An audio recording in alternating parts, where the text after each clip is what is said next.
So good morning, everyone. As Nate said, my name's Danielle Purifoy. I'm a very recent, as in May of this year, graduate of this law school. And I'm here on behalf of the Harvard Food Law and Policy Clinic to talk to you about how local food policy councils can support urban agriculture. So just as a couple of preliminary questions, we're here at the Ancestral Health Symposium. So the natural question is why urban agriculture is relevant to this symposium and to this audience in particular. There are tons of reasons listed up here for why urban agriculture is an important part of our ever-growing global society. But for our purposes, it really is helpful for folks who are practicing the ancestral diet or any kind of alternative diet to have some control over the food that they consume, to know where it was produced, to even know the farmers that produce it, and to know maybe even more importantly how it was produced. So we felt that that was particularly relevant for our presentation today. There are other reasons, obviously. We've had a massive global shift, actually, of our population to urban areas increasingly, and a massive expansion of our global population. I think we're at 7 billion and counting now. And so, you know, simply put, farming in rural areas is not going to cut it anymore. And so people are increasingly looking to urban, suburban, peri-urban areas to farm. So second, why food policy councils? Well, just a show of hands, does anybody know of a food policy council in their area? Anybody a member of a food policy council? Okay, right. So food policy councils are a relatively, well, not a new phenomenon, but a very, I guess, recently growing phenomenon across the country. Basically, they're centralized bodies that basically perform sort of sustained collective action around food policy issues at the local, state, and even regional levels. And so they're really helpful for kind of sustaining a local food economy. And because they tend to be, you know, comprised of members of community, there tends to be greater community accountability to them. So if you have one in your area, I would suggest, you know, looking them up if you're interested in getting involved in this kind of work.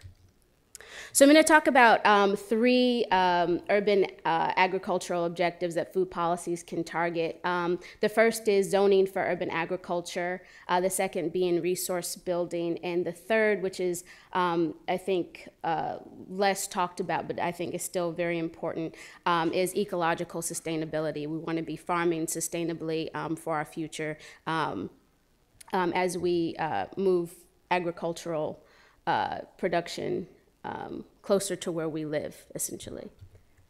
Okay, so the first objective, zoning for urban agriculture, and this is particularly about just allocating land use for urban farming. And so there are three kind of goals, I guess, and you know, very different goals that food policy councils can pursue. The first is just expanding agricultural land use in all zoning districts. As I mentioned, you know, traditionally agriculture has been a rural practice, and so cities really haven't incorporated until now urban agriculture into their city plans and zoning ordinances. So it's really helpful to for food policy councils to sort of advocate to city planning commissions, et cetera, to expand the permissive land use in all zones of the city to incorporate urban agriculture. And one example is in San Francisco, California. You know, councils are typically, or cities are typically reluctant to expand urban agriculture in residential areas for obvious nuisance reasons. But here you'll see there's a sort of dividing line between neighborhood agriculture and large-scale agriculture. And it generally has to do with the kind of land, the amount of land that's permitted to be used for that, for those uses, and the intensity of the agricultural practices that can be used on that land. So the second and third kinds of zoning ordinances that can be passed are actually more protective of urban agriculture, and actually creates a presumption like in favor of urban agriculture instead of just allowing it. And this is helpful because it gives urban farmers more land security over time. So in Chattanooga, Tennessee, they've created just outright urban agriculture districts that can be incorporated into planned residential developments. And then here in Boston, or up the road in Boston, they've created overlay districts, and they've allocated city-owned parcels for exclusive urban agricultural use, so that you have to future developers will have to overcome the presumption of in favor of urban agriculture in order to develop the land in other ways.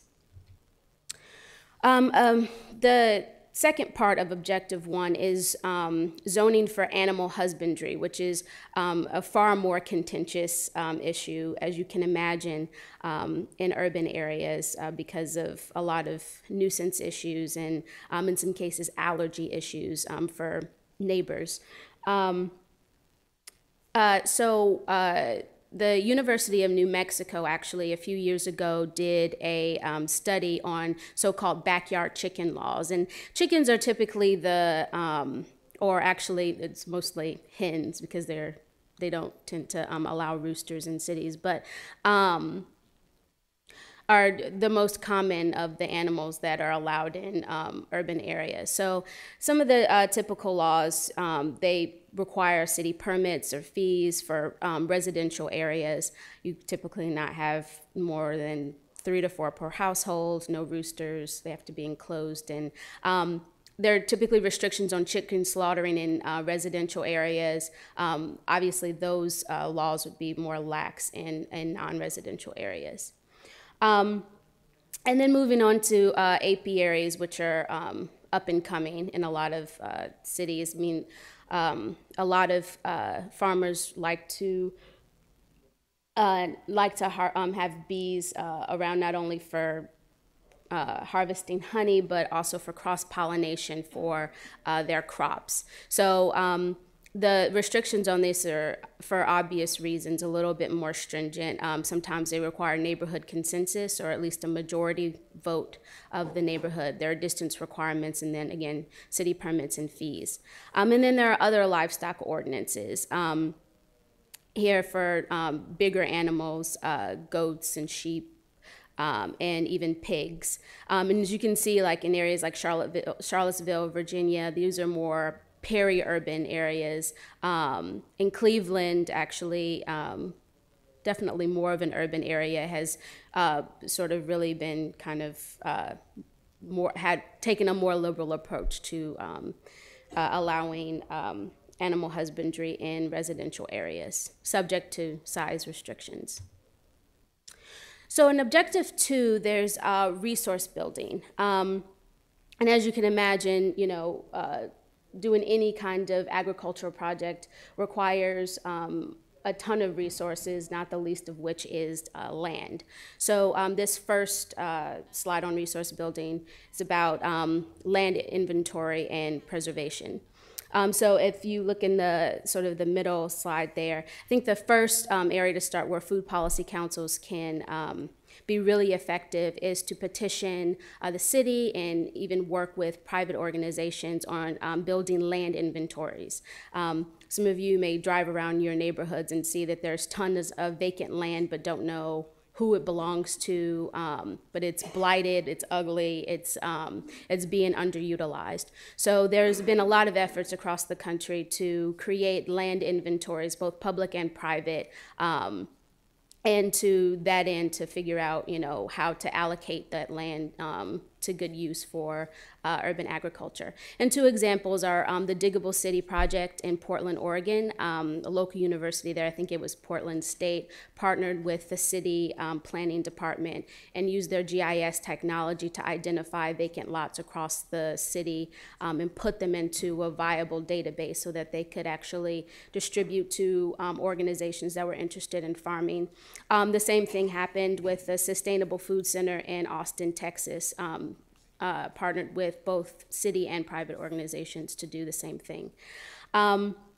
So out from, once a land inventory has been established, a couple of things can happen. You can either lease land, you can bid it out for acquisitions, transfer it to land trusts to be preserved for urban agriculture, or on the other side, for, particularly for city land, when cities have to reclaim land that's being farmed, that they've sort of allowed organizations to farm on, incorporating land swap programs to allocate alternative parcels of land so that farmers still have some land to build on so that they can continue their activities. And then also creating competitive grants for folks to either obtain land or to provide resources for starting up agricultural projects. So the second part of resource building is sort of fiscal and in-kind support. On the fiscal side, there are tons of local initiatives that food policy councils can advocate for, loan or grant programs for local urban farmers. Supporting also the businesses that surround agriculture, your local hardware store, your feedstock stores, those things that crop up when new urban agricultural projects occur. And then also really critically is training and education for new farmers. I know, farmers, particularly in this country, are an aging population, so it's really critical that we get resources out to train a new generation of farmers. And here's a list of already established grants by federal agencies, USDA, EPA, HUD, and then even private foundations like the Mott Foundation and the Captain Planet Foundation actually provide resources for urban agricultural projects. And then on the other side, in kind, I mean, this is something that, food policy councils can facilitate, but even you, if there's someone, if there's an urban farm that's next door to you, like there is actually to me now, figuring out water agreements, because water is probably, besides land, the number one, most important resource for any urban agricultural project. So creating agreements to share water costs, and then on the city side, petitioning local utilities to reduce water costs for these kinds of initiatives. Labor is another huge resource. I'm a former city year member, and I can remember in Louisiana doing many of these kinds of projects in post-Katrina New Orleans, sort of really building up a lot of the urban agriculture there. So that's a really indispensable resource for any city that has a AmeriCorps or any kind of volunteer corps. Prison reentry programs are pretty great resources for urban farming labor, and then also youth education initiatives. And then of course there's also, donations that can be gathered, drives for these kinds of projects. And so the third part of resource building is sort of training in public outreach. And this is a really critical portion of actually, this is sort of a really critical thing that food policy councils can do a whole lot to help out with. And I've kind of put this on a graph because I kind of see it for going clockwise, how public outreach can really end up leading to, how public outreach and training can really lead to bolstering a local food economy. So some of these emblems that you're seeing on the side, like Growing Home and Seeds and City Slicker Farms, these are all training programs. Growing Home is in Chicago, Seeds is in Durham, North Carolina, and City Slickers Farms, I believe, is in Wisconsin. And these are all organizations that either work with at-risk youth or work with prison reentry programs to train people in urban agriculture, which leads to employment opportunities, and which also then again leads to increased investment in the local food economy and urban agriculture. And so on the other side, sort of the public outreach portion, a lot of cities are opting to do, as an outreach tool, bicycle tours of the urban farms in their area, or walking tours, or even like mini farmers markets where people can come and actually get a sense of what's growing nearby. And that in turn sort of feeds into the bolstering the local urban ag movement in many areas. All right, and finally, objective 3, ecological sustainability. One of the most critical things about urban farming to consider is actually previous land use. You know, unlike in a lot of rural areas, urban areas tend to have historic industrial uses. And so it's really critical that that urban farmers consider those sorts of previous land uses to make sure that the land parcels that they're choosing are actually viable for urban farming to begin with.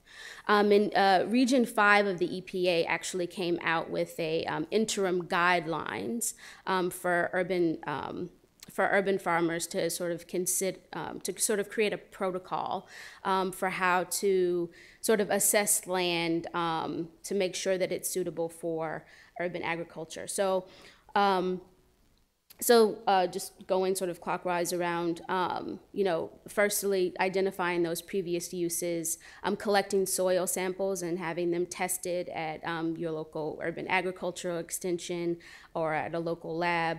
And then this is something where food policy councils can sort of step in and help with, you know, petitioning local government to the extent that these are city parcels to facilitate cleanup if these parcels are indeed what we call brownfields.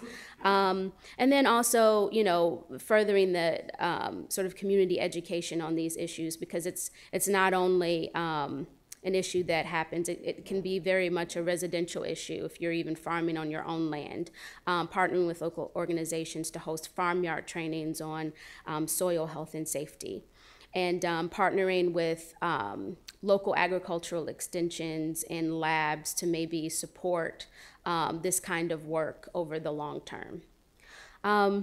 So that's all I have. These are sort of all of the kind of, there's myriad sort of policy options in terms of urban agriculture that food policy councils can pursue, and this is only really at the local level. So I've just sort of skimmed the surface, and I'm happy to take questions if you have them.